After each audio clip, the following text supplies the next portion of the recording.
Assalamualaikum warahmatullahi wabarakatuh. Innal hamdalillah nahmaduhu wa nasta'inuhu wa nastaghfiruh wa na'udzu billahi min syururi anfusina wa min sayyiati a'malina may yahdihillahu fala mudilla lahu wa may yudlil fala hadiyalah.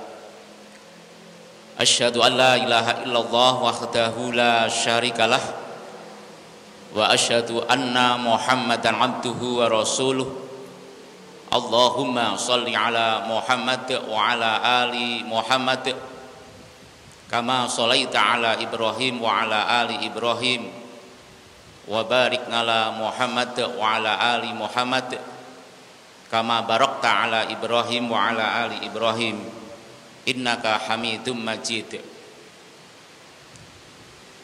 Ma'asyiral muslimin, ikhwan dan akhwat fiddin rahimakumullah. Pertama kita ucapkan syukur alhamdulillah bahwa pada pagi hari ini kita bisa hadir di rumah Allah melakukan sholat subuh dengan berjamaah. Insya Allah dengan kita mengawali aktivitas hari ini dengan sholat subuh berjamaah akan mendatangkan begitu besar fadilah atau maslahah bagi kita semuanya, insya Allah. Saya pernah koleksi buku yang terkait dengan sholat subuh. Ada judul buku Misteri Sholat Subuh yang ditulis oleh Dr. Raghib Assirjani. Itu mengungkap misteri kemuliaan sholat subuh. Ada juga buku yang berjudul Keajaiban Sholat Subuh. Ada dua jenis buku yang ditulis oleh Dr. Imad Hussein atau nama lengkapnya Imad Hussein Ali Abdus Sami Hussein. Itu seorang dokter bidang dakwah dan thaqafah Islamiyah di Kairo, Al-Azhar, Mesir. Kemudian juga ada sama judulnya Keajaiban Sholat Subuh karya Syekh Adnan At-Tarsyah. Sama, semuanya mengungkap kemuliaan atau keistimewaan sholat subuh. Ada lagi yang judulnya Dahsyatnya Sholat Subuh. Dahsyatnya Sholat Subuh itu juga ada dua jenis buku itu yang dikarang oleh Samir Al-Qarni. Samir Al-Qarni itu cukup bagus. Kemudian buku-buku yang lain ada Keagungan Sholat Subuh, ada judul Pesona Sholat Subuh, ada judul Penakluk Subuh, Pejuang Subuh, Spirit Subuh. Jadi sekitar 15-an buku yang saya koleksi karena bukunya kecil-kecil. Dan semuanya mengungkap tentang keistimewaan atau kemuliaan sholat subuh itu.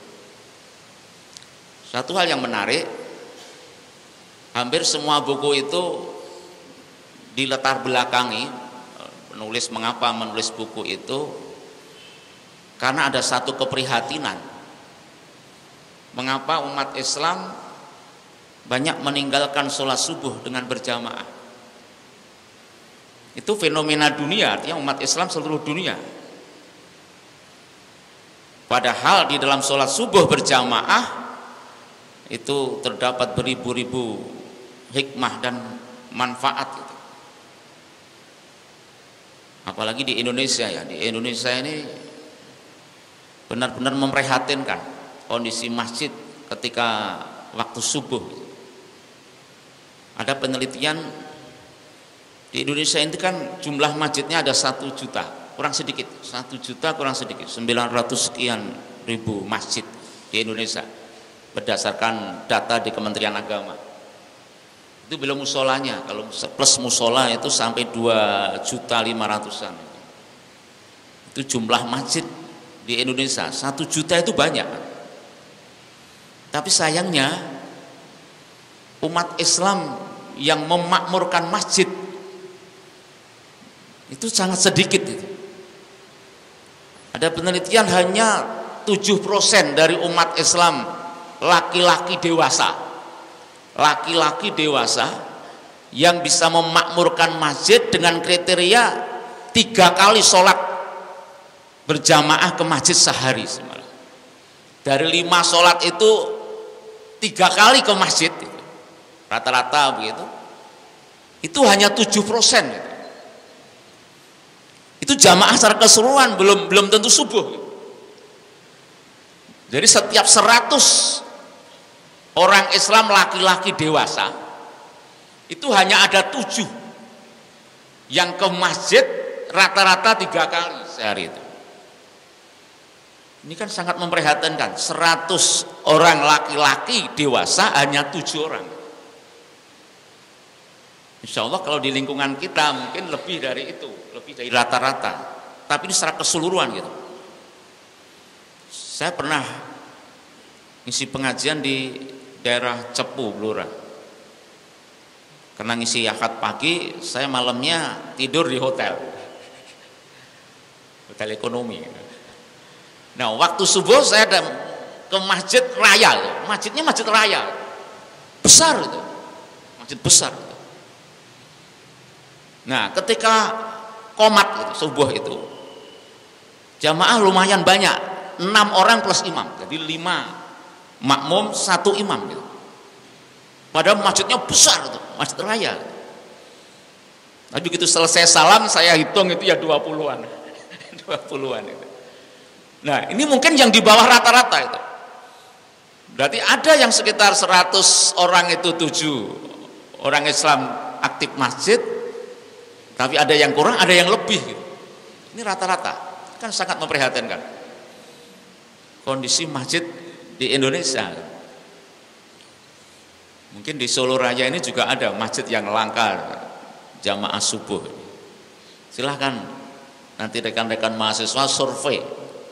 Sekarang banyak ini rame-rame survei tentang relasi masjid dengan aspek-aspek kehidupan.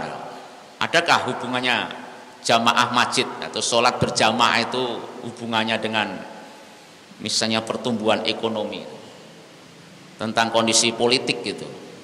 Karena tampaknya pejabat-pejabat sekarang rame-rame memproklamirkan atau membuat program gebrakan gitu untuk sholat berjamaah. Bupati, wali kota gitu, mengadakan gerakan sholat duhur berjamaah. Wali kota Payakumbuh yang terakhir sholat subuh berjamaah gitu. Wali kota berani melakukan kebijakan gerakan mewajibkan masyarakatnya untuk sholat subuh dengan berjamaah. Nah, coba diteliti itu, ada hubungannya apa gitu kira. Dan saya yakin ada hubungannya gitu. Kalau di Turki katanya dengan sholat berjamaah itu bisa mendongkrak pertumbuhan ekonomi. Di Arab Saudi sholat jamaah itu bisa mendongkrak pertumbuhan ekonomi gitu.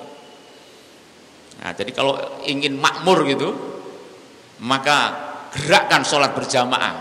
Insya Allah ekonomi bangsa itu akan berkembang dengan baik gitu. Ini fenomena yang berkembang sekarang. Ya kita ikut mendukung lah ketika ada gerakan sholat berjamaah, gerakan subuh barokah, gerakan yang intinya adalah agar umat Islam itu cinta sholat berjamaah gitu.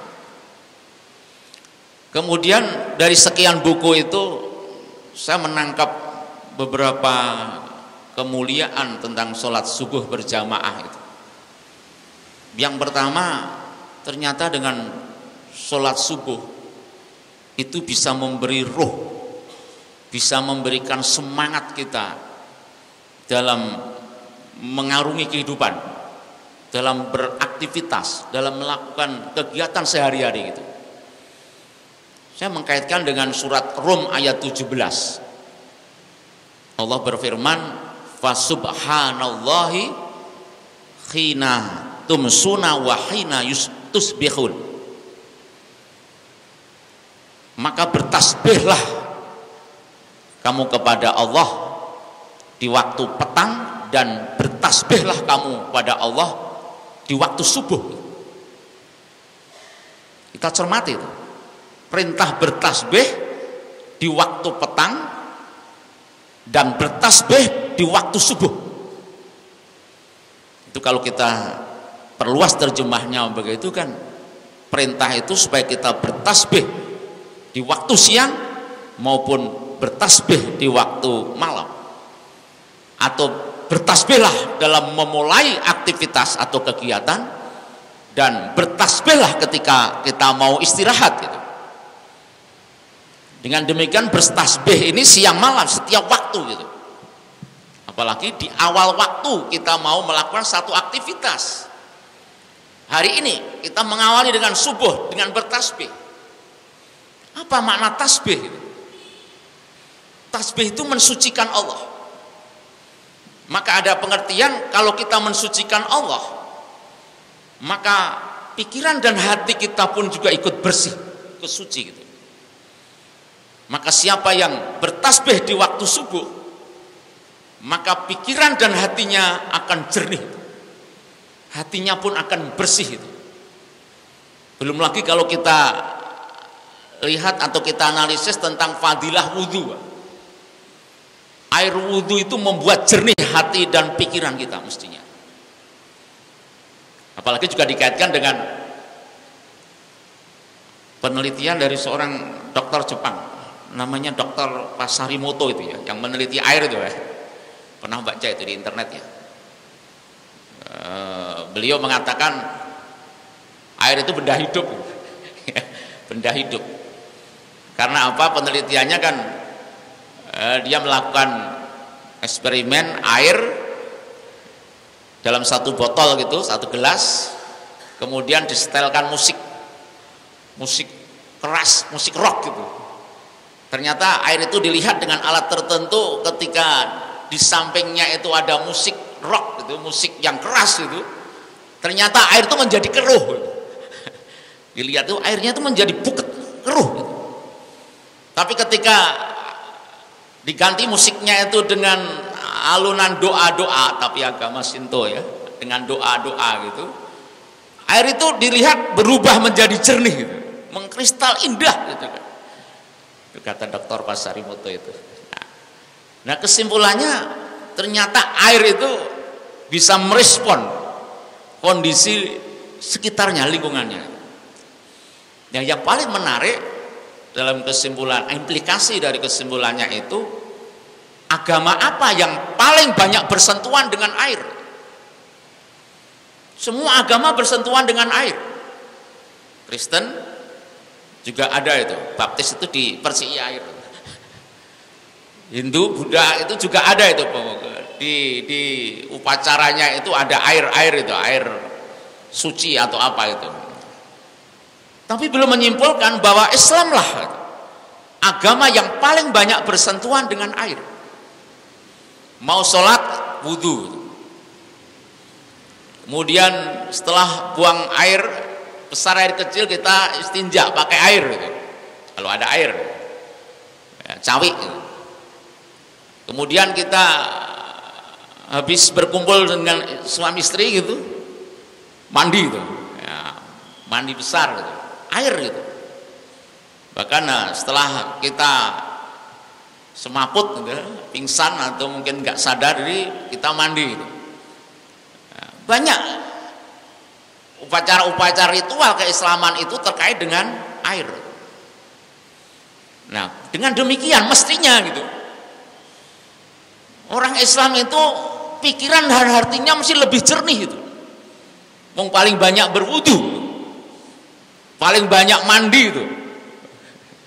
Mandi besar itu menjernihkan pikiran dan hati, bahkan bisa menguatkan stamina gitu. Betul Pak.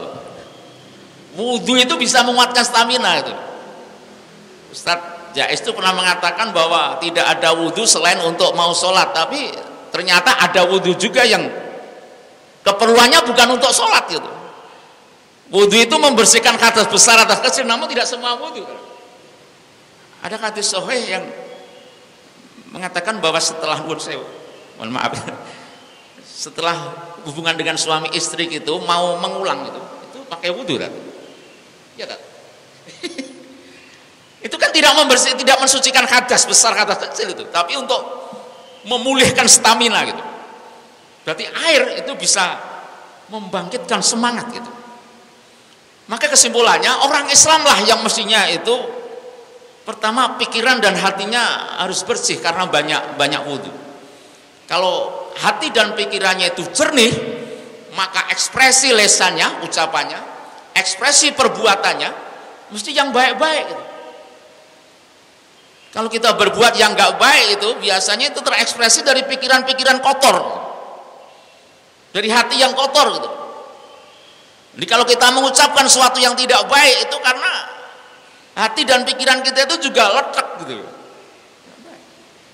Maka dengan mengawali sholat subuh berjamaah kita berwudu, ini ternyata membuat hati dan pikiran kita ini mestinya jernih, selalu berpikir positif.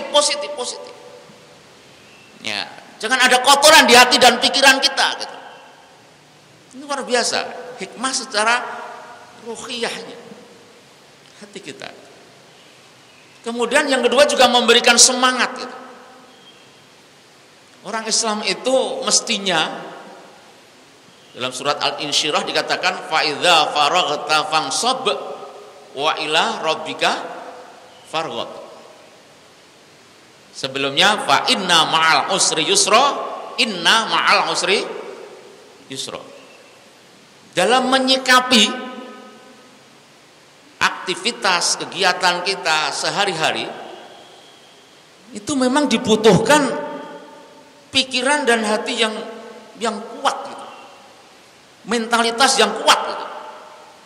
Karena apa? Problem selalu ada. Fa inna ma'al usri yusra, inna ma'al usri, maka sesungguhnya bersama kesulitan itu ada kemudahan. Sesungguhnya bersama kesulitan itu ada kemudahan.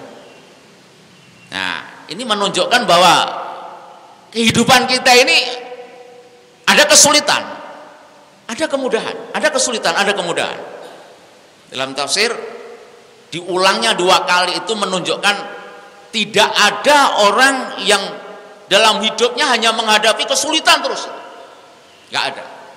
Dan juga tidak ada orang yang menghadapi kemudahan terus tanpa kesulitan, nggak ada. Jadi perlu dipahami, disadari itu. Hidup itu ada kesulitan, ada kemudahan. Ada kesulitan, ada problem, ada masalah. Apalagi surat Insyirah itu terkait dengan dakwah. Dakwah itu ada kesulitan, dan insya Allah juga ada kemudahan. Maka kita nggak boleh pesimis dalam hidup ini. Harus selalu optimis. Kalau tuh ada kesulitan, kita hadapi kesulitan itu. Ada problem, kita hadapi problem. Ada masalah, kita hadapi masalah. Jangan ada yang mutungan, ada yang frustasi karena banyaknya masalah. Karena orang yang sukses bukannya orang yang tidak punya masalah gitu. Tapi orang yang sukses adalah orang yang siap menghadapi masalah. Mahasiswa punya masalah, dosen punya masalah, ustadz punya masalah gitu. Presiden punya masalah. Semua orang punya masalah gitu. Maka hadapi dengan optimis, karena setiap masalah insya Allah kalau kita hadapi dengan jernih, dengan siap mental gitu, insya Allah akan ada solusi gitu. Wa may yattaqillah yaj'al lahu makhraja. Siapa yang bertakwa pada Allah akan diberi jalan keluar dari kesulitan-kesulitan itu, insya Allah gitu. Nah, fa idza faraghta fansab wa ila rabbika farghab. Ini mendidik kita agar menjadi orang yang cekatan. Setelah selesai pekerjaan satu, kerjakan pekerjaan yang lain dengan sungguh-sungguh. Jadi orang Islam itu lincah, cekatan, disiplin gitu. Jangan, mohon maaf, lelar-lelar. Ya, atau istilah lain lumuh, tahu lumuh. Tahu lumuh. lumpuh itu ya males gitu. Sering berpangku tangan di rumah tiduran gitu. Habis subuh tidur. Pagi tidur, siang tidur. Orang kok pekerjaannya tidur gitu. Ya. Siapa yang tidur habis subuh maka sempit rezekinya. Hadisnya dhaif. Tapi Rasulullah dalam hadis sahih pernah mengingatkan Fatimah istrinya karena habis sholat subuh Rasulullah pulang, Fatimah itu tidur. Maka dibangunkan oleh Nabi. Dibangun oleh Nabi. Karena rezeki Allah itu disebarkan mulai habis subuh. Jangan tidur gitu. Itu larangan Rasulullah pada Fatimah. Jangan tidur setelah subuh. Bapak Ibu, saudara-saudara sering tidur habis subuh? Nih, kebiasaan-kebiasaan yang nggak baik. Ya, tolong dihindari itu. Ya, tidur setelah subuh itu. Itu menunjukkan orang yang lumuh, orang yang tidak semangat itu. Ya, mari setelah subuh kita bersemangat gitu. Semangat bekerja, selamat belajar, semangat beraktivitas, semangat. Selalu semangat itu. Ya, aktivis dakwah kok habis subuh tidur. Ya, ini kita hindari. Nah, memberi semangat roh kita gitu. Jadi sholat subuh memberikan roh, memberikan spirit kita agar kita hidup itu semangat, lincah, aktif gitu. Ya, jadi jangan kita males gitu. Ini yang terkait dengan ruhiyah. Saya amati dari sekian buku itu luar biasa itu. Dan itu insya Allah saya mempraktekkan itu. Jadi dengan sholat subuh itu dengan berjamaah menggerakkan keluarga, anak istri untuk sholat berjamaah subuh, ternyata ya semangat dalam hidup ini ada gitu, semangat dalam hidup ini. Kemudian yang kedua, saya menangkap bahwa dengan sholat subuh berjamaah itu sebagai barometer, alat ukur kebaikan seseorang, bahkan keimanan seseorang. Bahkan Rasulullah mengatakan pembeda orang iman dan orang munafik itu terletak pada sholat subuh, isya dan subuh itu. Munafik. Dengan demikian orang yang tidak munafik, orang yang imannya kuat, orang yang amanah, orang yang tanggung jawab itu mestinya aktif sholat subuh berjamaah.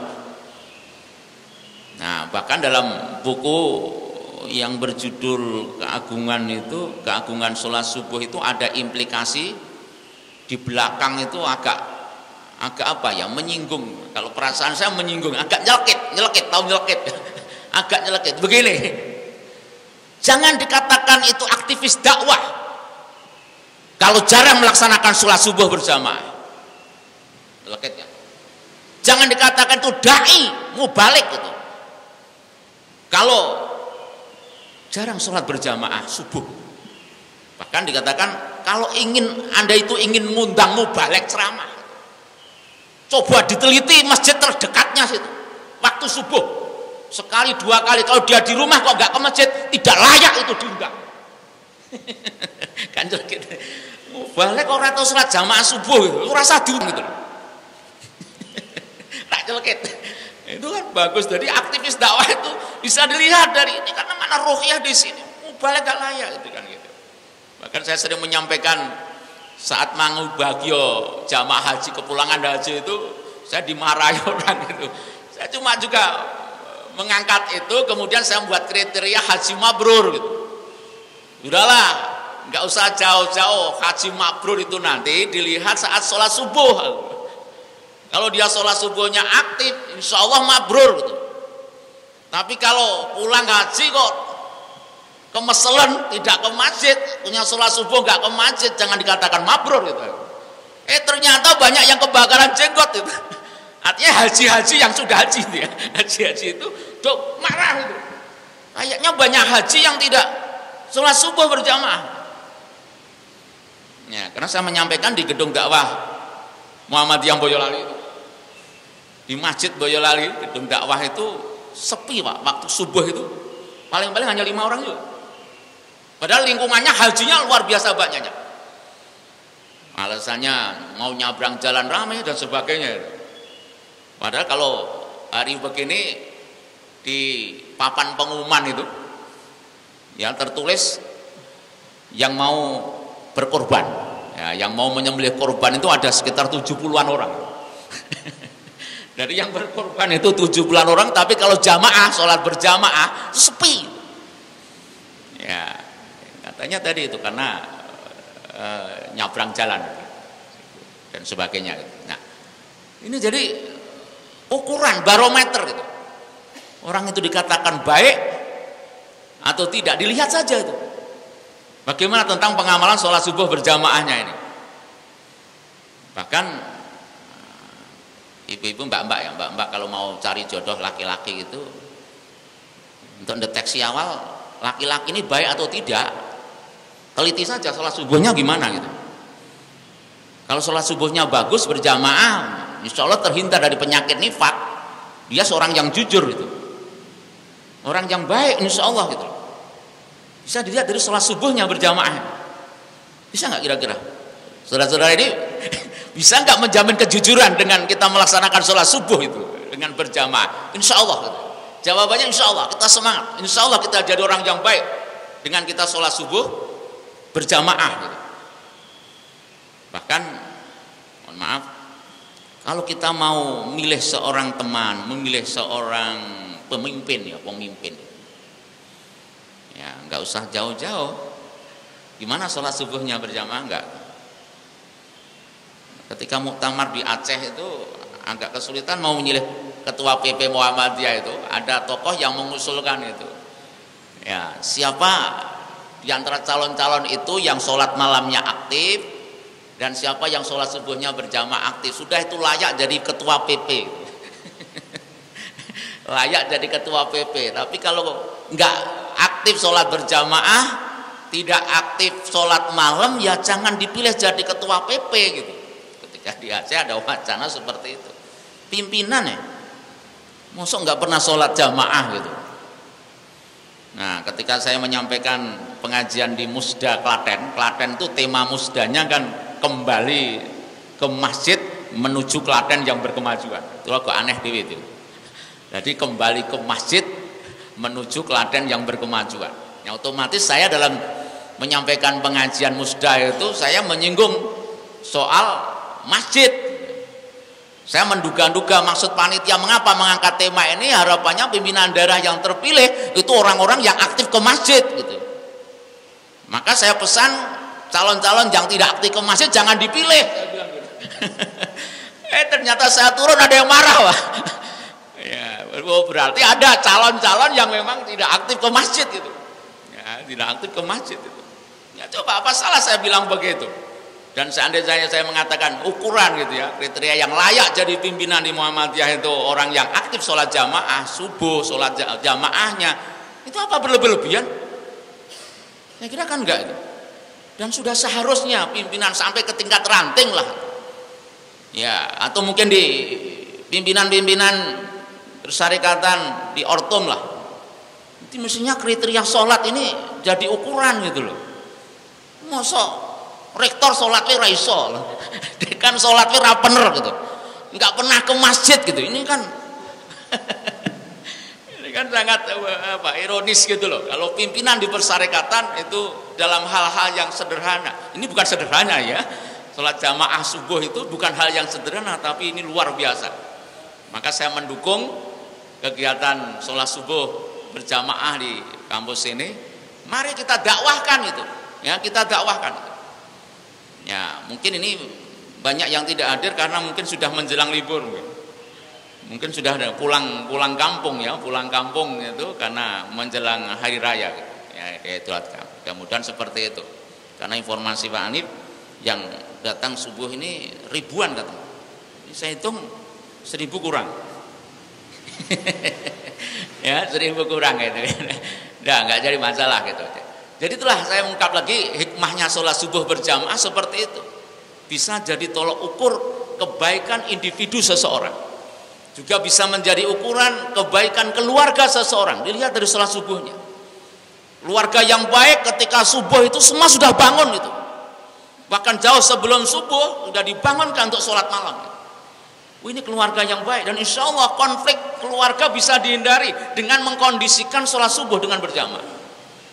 Bahkan setiap sholat ada adzan, keluarga semuanya hentikan aktivitas, kita tunaikan sholat itu. Udah luar biasa. Masyarakat juga begitu. Ya, di masyarakat sudah beberapa masyarakat yang mengkondisikan sholat. Ada acara resepsi manten misalnya aja, begitu ada adzan semuanya sudah bubar, hentikan semua. Di masyarakat tertentu seperti itu. Jadi sudah mentingkan waktu sholat dengan jamaah sholat dan sebagainya. Insya Allah indikasi yang bagus.